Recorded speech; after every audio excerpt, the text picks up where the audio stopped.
Today we are going to start with pollination, various types of the pollination and the agencies along with the mechanism of the pollination, how pollination can be taken place in the flowers. So the various aspects we are going to learn today about the pollination. First of all, we must know what is pollination. Here we know the pollen is the male gamete of the flower and the ovule is the female gamete of the flower. When pollen grains move from one flower to the another flower and they deposit on the stigma, and from stigma it gets the pollen tube is get generated, and thus the pollen nuclei fuses with the egg nuclei. Thus this complete procedure is nothing but the fertilization procedure which is initiated with the pollination. So it is nothing but the transfer of pollen grain from the open anther of the stamen to the receptive stigma, or we can say the carpel of the flower. Each pollen grain grows and provides two male gametes for the fertilization of an ovule. And depending upon the source of pollen grain, pollination is of basically three types. That is autogamy, geitonogamy, and the xenogamy. Autogamy is nothing but the self-pollination, where pollen grains from the anthers of the same flower can fertilizes deposited on the stigma of the same flower. In geitonogamy, flowers are unisexual, but they are on the same plant. And in xenogamy, this is basically the cross-pollination which can happen most of the times in the nature. We must know the basic structure of the flower. As bisexual flower is there, this bisexual flower shows the male structure as well as the female structure. In male structure, we consider that presence of the stamens, which can be divided into basically three parts: anthers, filaments, and the connective portion. And in the female structure, we know it is the carpel, and it is divided into again three parts, that the ovary, style, and the stigma. Then the types of the pollination. The first type is the autogamy, when we call it as a self-pollination. And it is the kind of pollination in which the pollens from the anthers of the flower is transferred to the stigma of the same flower.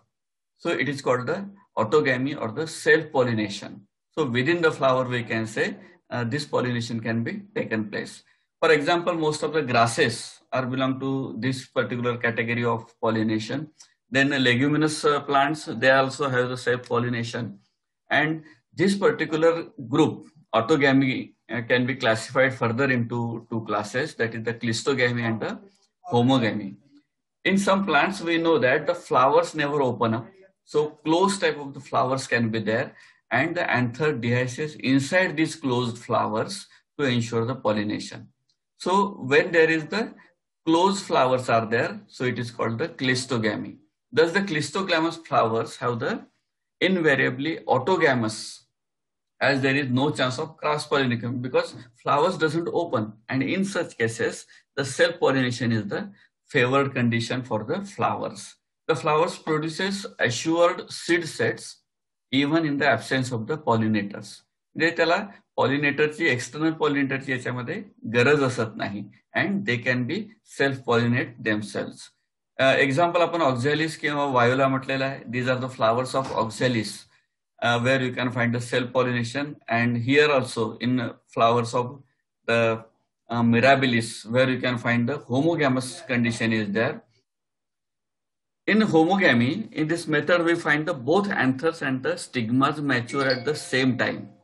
So this condition is known as the homogamy condition, and this homogamous condition can be observed in the mirabilis, म्हणजे ज्याला आपण सदाफुली म्हणतो. सदाफुलीच्या फुलांमध्ये आपल्याला ही homogamous condition बघायला मिळते.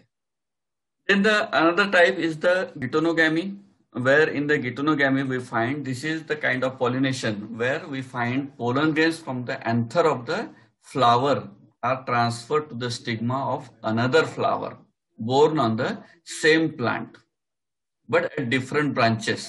म्हणजे जिथं प्लांटची मोनोशियस कंडिशन आहे, male flowers and female flowers on the same plant is there, but on the different branches. So in such condition, this type of the pollination is known as the geitonogamy type of the pollination. and it is usually occurs in the cucurbitaceous members, ज्याच्यामध्ये आपल्याला प्रामुख्यानं mail आणि female flowers हे वेगवेगळ्या ब्रांचेसवर develop झालेले दिसतात. Female flower shows like this. Here this is the condition where the inferior ovary is there and this is the corolla, and these are the male flowers where there is no ovarian structures are there. So here in Cucurbita genus we find the male and female flowers are there but on the different branches. So in such condition the pollination is favored and it is the geitonogamy type of the pollination is there. So here it is the pollinators, we can say these are the bees which are visit the male flowers, and thus the female gametes, they can transfer the pollens from the one branch to the another branch in the geitonogamy. Then xenogamy, it is a basically cross pollination. It involves the transfer of pollen grains from one flower of the plant to the stigma of the flower of another plant. And this type of the pollination is known as the cross pollination, which brings genetical different types of the pollen grains to the stigma during the pollination. During pollination, papaya and maize, these are the some of the members where you can find the cross pollination is mostly favored. Here we have shown the flowers of the papaya. Here you can observe that this is the female flower where you can find ovary is there, and these are the structures, and the male flowers where you can find there is the only ovary is not present but the other structures are being observed. Male and female flowers are there, and in male flowers there are only the pollen grains, and in female flowers there is the ovary. Here the butterfly is the major pollinator for the such type of pollination. Then what are the basic agents of the pollination? When we talk about the agents of the pollination, these agents are nothing but those helps in the carrying out the pollination. And these are abiotic and the biotic agents. In abiotic agents, we can find that wind pollination and water pollination, where with the help of wind, the pollen grains can be transferred from the one plant to the another plant. And in aquatic plants, we find the hygrophilous pollination is there. So water and wind can be the media for the carry out the pollination. Then in biotic factor, we find there are 4 types are there, that birds are there, insects are there, then mammals are there, and all these types are considered as the biotic factors of the pollinators, so the biotic agent pollination. Then adaptation for the wind pollination, because the first basic pollination is the wind pollination, wind and water pollination. So plants naturally get adapted for the carry out such type of the pollinations. It is also termed as the anemophilous. Anemos means wind. So anemophily, and it takes place through the wind only. The flowers are mostly small, colorless, very small, inconspicuous. Just take the example of the flowers of grasses. Here you can find the grass flower. So these are the very small conspicuous flowers and nectarless most of the times, and becomes arranged as an inflorescence. Here you can find it is a group of flowers. So spikelet is there, and this spikelet can presents showing a group of the flowers. The anthers are well exposed and they are dispersal of the pollen grains. Anthers are just here the lodicules and stigma is there, but the anthers are coming out of the flower. And here the filaments are quite long, and anthers are the versatile type of the anthers there in the grasses.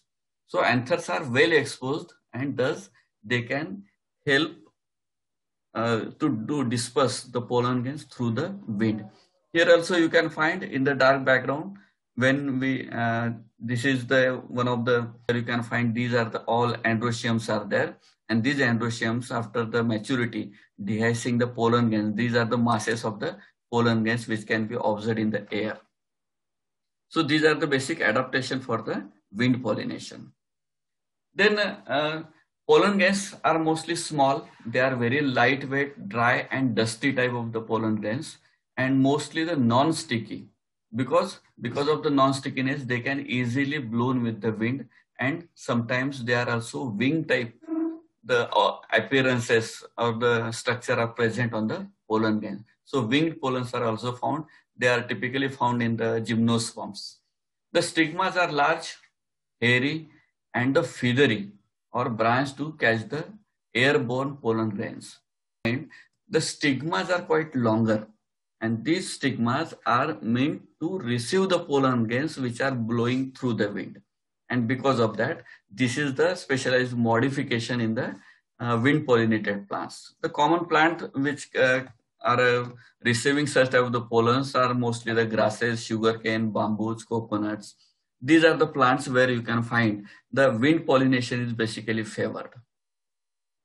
So hydrophilous type of the pollination is quite rare, and in very few genera we can observe such type of the pollination is there. It is very common in the groups of the algae, bryophytes and pteridophytes, particularly the lower group of plant shows the presence of this type of the pollination. Flowers mostly they are small, colorless, inconspicuous means very small type of the flowers are there, odorless, nectarless, or pollen grains and stigmas are generally unwettable. The stigmas are mostly long and sticky. Just take the example of Vallisneria, or we can say the Hydrilla, where you can find such type of the structures are there. Here you can find these are the flowers. These are the female flowers and these are the male flowers. And this is the water condition, how the pollen grains can be moved from one place to the another place in the water. So not all aquatic plants, but we can find the majority of aquatic plants in the flowers emerge above the level of the water and are pollinated by the insects or winds in the land plants. जसं water hyacinth आहे किंवा lotus आहे. These plants are basically hydrophilous plant, but their flowers are coming out of the water and thus it is pollinated by the insects or birds. But in Vallisneria, we find the female flower reaches the surface of the water by the long stalk and the pollen grains are released on the surface of water and they then carried out by the passive water currents, and these pollen grains can be reaches up to the stigma. The most of the water pollinated species pollen grains are protected by the mucilaginous covering. So this mucilaginous covering which help in the proper way to move from through the water currents, and because of that the mucilaginous coating is there.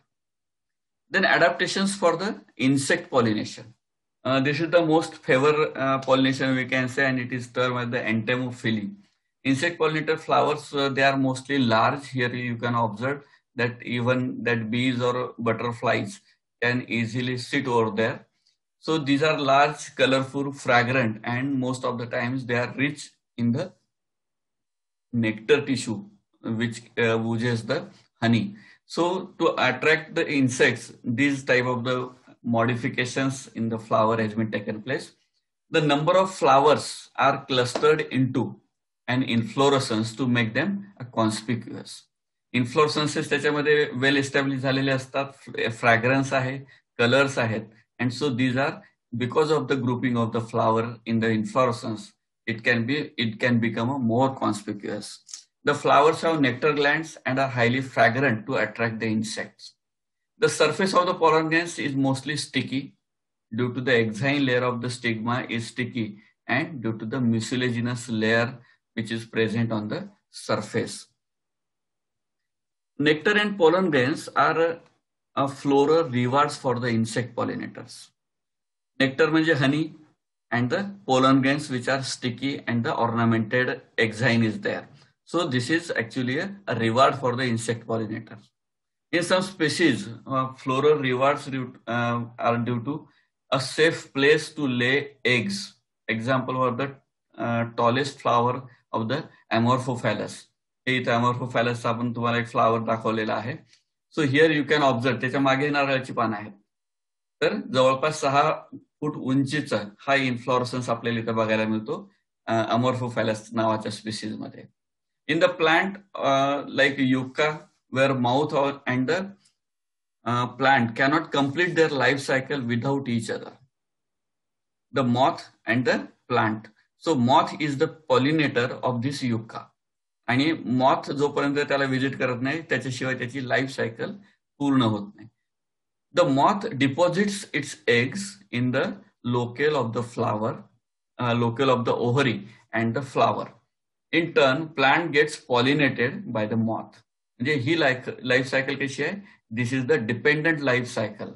Moth lays eggs there in the flower, and in return, this moth pollinates the flower. The larvae of the moth come out of the eggs and the seeds start developing. तर अशा पद्धतीने हे mutual beneficial कॉमेन्शियलिझम आपल्याला त्या अँजिओस्पर्मी flower मध्ये बघायला मिळतं. So these are the adaptations for the insect pollination in the plants. So here the lateral petals act as a landing platform. This is the typical flower of the leguminous plant, where we can find one standard posterior petal is there. It is conspicuous, and here on this surface, most of the time we find the markings are there. And the lateral petals act as a landing platform for the bees. Here the insect can sit over there, and thus it helps to sitting on the floral portion is there. When bee lands, it pushes lateral petals and keel down. Naturally, insects जे काही वजन असेल, because of the weight of the insect, these wings and keels, particularly these two keels, can be put down. The style and stigma emerges strikingly under surface of the bee that may carry pollen. आता इथं pollen grains आहेत की जे protect केलेले आहेत कशाने? कीलनी. आता कीलवर बसल्यानंतर insect when sits on these keels, naturally they pushes down, and whatever the structures inside they are present, they come out. As bee searches for the nectar at the base of the ovary, and anthers may rub pollen on the undersurface of the style and may be passed to the bee. So this is a typical structure of the leguminous plants, where you can find such type of the corolline modifications are taken place for the pollination purpose. Now we can go for one video where you can observe that how this pollination is taken place.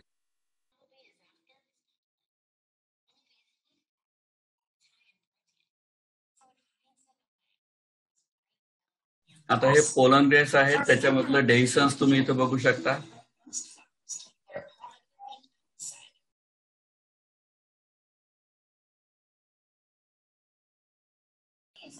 So this is the entomophilous type of the pollination, where you can see how these bees can visit the flower from one flower to the another flower, and likewise they pollinate the structures. आता त्यांच्या पोटाखालच्या भागाला ते pollen grains चिकटलेले असतात, and they start moving from one flower to the another flower. तर हे structure आपल्याला इथं बघायला मिळतं.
तर याच्यामध्ये आपण बघितलं की how birds pollination can be taken place. पंखांचा आवाज करते आणि व्हायब्रेशन क्रिएट करते. And because of that the pollination can be oozes out in the air and that can be transfer from the one flower to the another flower. दुसऱ्या condition मध्ये आपण बघितलं की तिच्या अंगाला सगळे ते पोलन चिकटलेले असतात. त्यांचे जे लेग्स असतात, legs having the inverted type of the hairs. तर ते इन्व्हर्टेड हेअर मध्ये पोलन ग्रेन्स अडकतात and they can B transfer from one flower to the another flower. How this bees can see the colors. So how insects can look towards the flower. कारण आपल्याला जे रंग दिसतात ते इन्सेक्टला दिसत नाहीत. तर त्यांना कसे दिसतात ते आपण इथे बघूया. Human vision, butterfly vision and this is the bee vision. म्हणजे प्रत्येकाला निसर्गातले रंग वेगवेगळे दिसत असतात. तर ते कसे दिसतात ते आपण बघतो.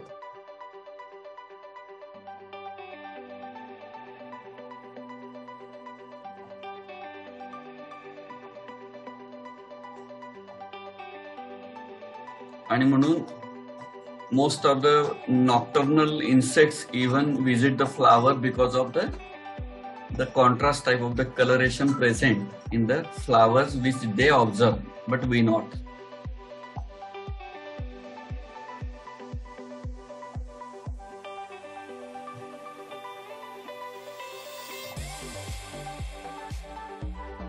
This is our vision, butterfly vision. And now this is the bee vision.